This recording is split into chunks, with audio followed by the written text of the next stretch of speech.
What is up, YouTube? Welcome to today's episode of Pimp My Scar. This right here is a Scar 20S that I have that I've made a lot of different upgrades and modifications to it, and I'm going to go through and explain each one that I did and kind of why I went with this setup and what I did. Maybe it'll give you some information that you didn't previously have and give you some ideas. But in any case, it is going to be a little bit of a lengthy video, so I'm going to put in the comments some timestamps. That way, if you want to skip ahead to something that you're curious about, like the gas system or whatnot, you don't have to watch the entire video. You can just skip straight to what the information you want to know. But this is more of a shooting system here, so I am going to talk about these after I finish talking about the rifle and explain to you kind of why I went this direction. But first things first, let's go ahead and talk about the optics. This right here is the Vortex Razor 3 to 36.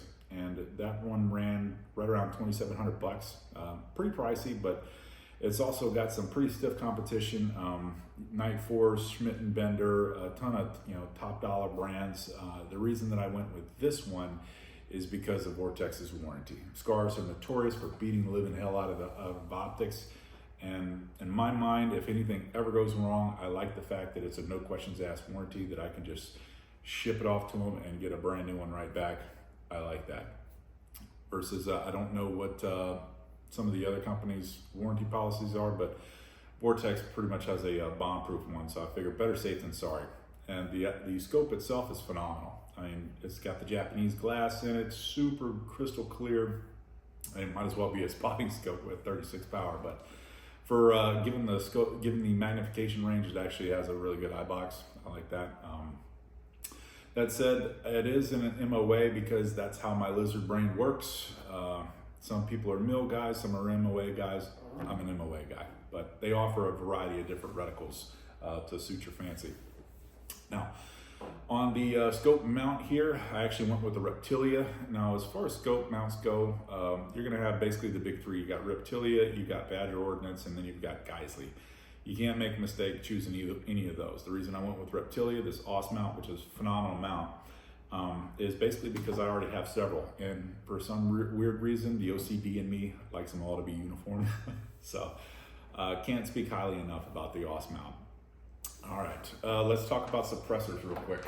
Actually, before I get into suppressors, I'm gonna talk about this aluminum lower that I have on this Scar. Now, I got this one. It was a factory overrun that this company called SK Arms had purchased a bunch of these, and I guess these were blems. From the looks of it, they appear to be Striker Enterprise manufactured lowers. Now, the reason that I went with this one is because it's a Scar 20, so it already comes with a Geisley trigger in it. It was a phenomenal trigger. So the only thing that I really wanted to do was to get basically an aluminum lower and something that is AR-15 grip compatible, because as you know, these will fit technically an AR-15 grip, but there's going to be a lot of gap right around the top of it because they're not quite compatible. You can mount an AR-15 grip on it, but that gap is just something that's going to annoy the crap out of me. So I decided to just replace the entire lower. And if you are a owner of a Scar 17 or 16 and you have one that has the factory trigger, which from my understanding is trash, you need to heavily consider Lingle Industries, because they actually make a compatible lower with this that is fully AR-15 compatible, from the selector switch, the trigger. So if you want to throw a Geisley trigger in that thing, you can do that, as well as the grip. I actually have a lower on my Strybog from Lingle. Their machining is phenomenal. I love dealing with those guys. Ships super fast. I can't speak highly enough about those guys. So if that's something you're planning to do, by all means, go check them out, because they're basically the big name when it comes to aluminum lowers for the Scar. This one, which again appears to be the Striker Enterprise, this one locks up nice and tight. I have no complaints whatsoever. This is the tanadized aluminum, or FEE-NO. Overall, I'm quite happy with it. Next, let's talk about the suppressors. So when I'm shopping for a suppressor, the reality is and yes, I am shilling for Surefire, but it really does fit the bill, because the two priorities that I have is number one is going to be flash suppression, and Surefire is probably the top of the heap when it comes to flash suppression, as well as point of impact shift. Anytime you throw a suppressor on one of these things, or any gun for that matter, there is going to be a slight margin of impact shift going on there. The surefire suppressors are basically at the most minimal impact difference between suppressed and unsuppressed. That is a whole nother topic in and of itself, but basically those are the main two reasons why I went with this suppressor, as well as for my regular AR-15s. I got the RC2556 as well. Works phenomenal. Attachment method is second to none. So I would highly recommend those, especially these days. It's worth the coin because, you know, they're about $1,200. But, you know, these days you got NFA for some, or the ATF for some odd reason is working efficiently, which is the first time I've ever heard of a government agency being efficient at anything. So they're approving these guys at like a week. It's absolutely insane. This one I had to wait 22 days for, and that was it. I was shocked, you know, versus, you know, the previous ones where you have to wait a year or longer. So talking about the gas system, because whether you know it or not, FN does not actually warranty weapons that have been quote unquote modified or a suppressor added to it. And I suspect that, like many others, that the reason that is because anytime you add a suppressor to the barrel, that's going to increase the back pressure on it. Now, this one had the factory gas regulator on the front here has what's called a quote unquote suppressor setting. I think they took that out of the manual, but in any case, you switch it from the 12 o'clock until about the 10:30, and it will, I guess, reduce the amount of gas that is going into the piston chamber. That said, I don't believe it's quite enough because from all the research that I've done, a lot of people still have problems after that with this giant, massive 2-pound bolt slamming into the rear of the receiver plate and causing a lot of damage. You know, you'll have some of the bolts or some of the nuts will start to get bent, whatnot. And I suspect that's why they don't do the warranty for it. But in any case, I just kind of want to plan ahead because I put a lot of money into this gun and I want to protect my investment. So I figured that the best way to do that is to get a handle on the gas system. Now, when it comes to gas system regulators, there's basically two names in the business. And one of them is going to be the discarder, and that is from K&S Precision. And the other one is going to be the Scarburator from Mototech Engineering. I actually went with neither one of those, and they're phenomenal products. From what I've read, basically people are like, you know what, you can't really go wrong with either one you buy. They don't operate quite similarly. I guess there's some minor differences, but from what I understand, they both work great. The discarder has, I believe, 13 different gas settings, and the Scarburator has 16 different gas settings. But I opted not to go that route. I went with the Mototech 3-position, and the reason that I went that route is because the reality is I don't need to super fine-tune this gun to where it shoots like a 22. That's not my mission.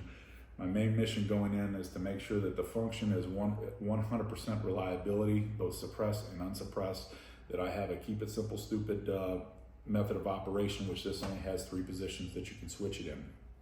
And also to protect the back plate from any kind of damage and to make sure that it's cycling, the bolt is cycling at a good speed. So I bought the 3-position, I bought the, excuse me, having a little bit of a brain fart, the extra power bolt spring, and I've also got the back plate buffer, or the back plate pad that gives a little bit more thickness, and it's also made from a better material to withstand the constant impacts from the bolt reciprocating to the rear. They offer a few other products because I actually got a chance to talk to the owner of Mototech. The guy's name's Eddie. Super awesome guy, by the way. And to be honest with you, I can only describe, he has what I can only describe as like a cult following.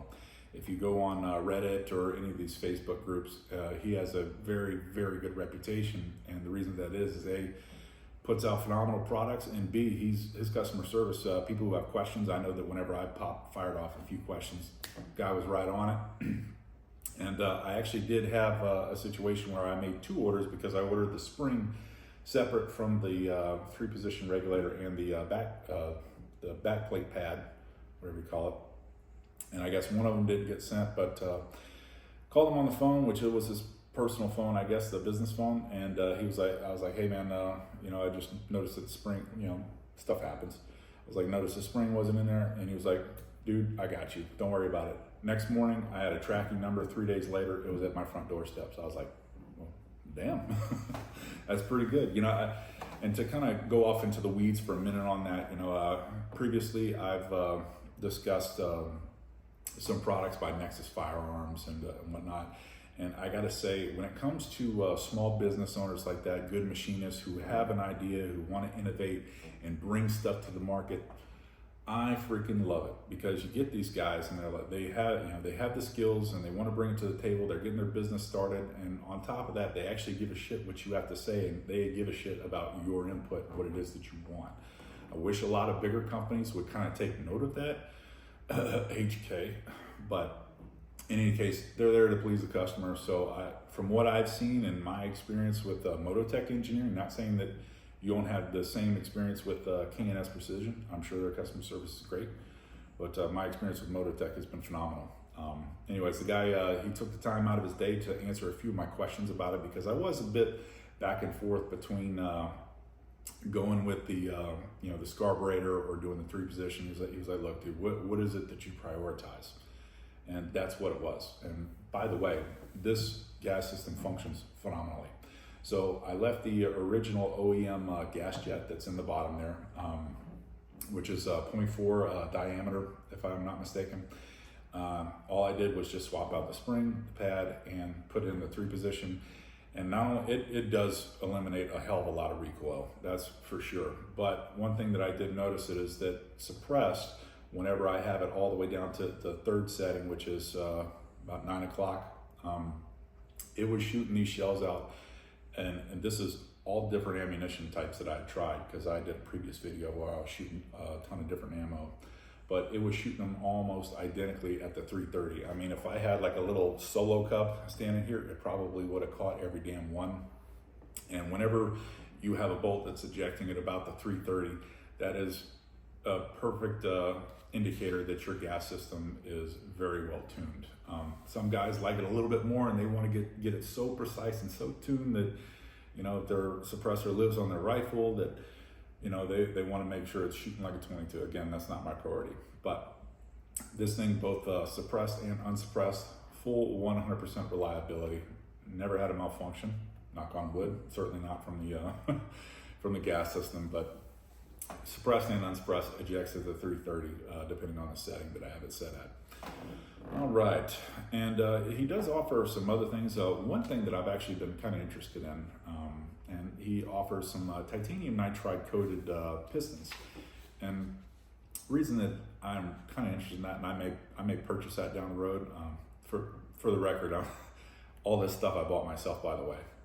So I was not given any parts or anything like that from this company, but I just genuinely like the products they sell. But I think I may at some point put in the titanium nitride coated piston, just because it's easy cleaning. I did a video a couple years back discussing coatings, and titanium nitride is certainly one of my favorites over chrome. And I did ask him about that. I was like, well, chrome is also a really solid option, because that's super easy to clean. It holds lube really well. It holds a lot of properties that are really good. And according to him, he had considered that. However, different coatings means that there's going to be slightly different tolerances in the kind of coating you apply. Chrome may be a little bit thicker versus titanium nitride, which is almost non-existent when it comes to the amount of tolerance that it's going to change the surface layer. Outside of that, I also did ask him about quality control. He said whenever he had first got his business started, he had to outsource some of the work, and he noticed that some of the other companies weren't quite as precise in machining and whatnot as he had liked. So he actually, at this point in time, he manufactures all his products in-house, which is super cool. So he has a tight leash on any kind of quality control, and asked him, well, is there any return rate? He's like, it's pretty damn rare, but if it happens, we square people away right away. I believe him. That said, after a ton of research, I haven't seen anybody complain about a part that wasn't working correctly from them. So they also have gas jets that you may want to keep a spare pack of. and those are sold by Parker Mountain Machining, if I'm not correct, or if I'm not mistaken. They sell them in multiple different sizes. Again, this is the 0.04 gas jet that comes factory on this. So I ordered an extra one because they will start to corrode after a while. I ordered the 0.04 and 0.35, or is it 0.36? I don't know. But I ordered the factory one, not the factory one, but the factory sized one. It's machined a little bit better than the ones from FN. But I also ordered one that's just slightly smaller in case I change my mind down the road and want to tamper down even more. But right now, to be quite honest with you, I'm extraordinarily happy with what I have. Outside of that, that pretty much does it. Bipod, this is the Atlas bipod. I've never met anybody who has been dissatisfied with these.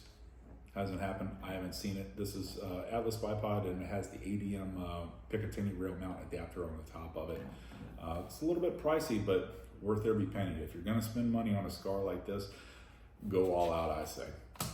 Now again, this is more of a shooting system, so I got these two guys right here.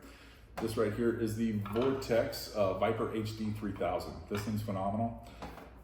It's 7 power magnification. It's got your little connection right there at the bottom so you can put your Manfrotto on it, because for those long distance targeting or ranging, you're gonna need to hold this thing as steady as possible. So this thing right here, phenomenal.